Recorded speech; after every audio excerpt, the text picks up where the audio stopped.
How to send location on WhatsApp on iPhone and Android.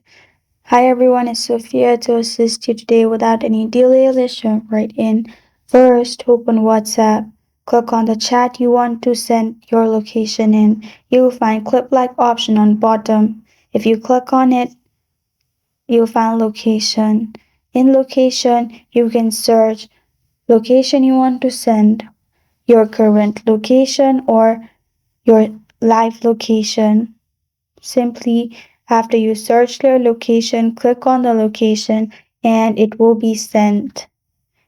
As you can see, an other person, if that person clicks on the link, they'll be able to see the location you have sent them.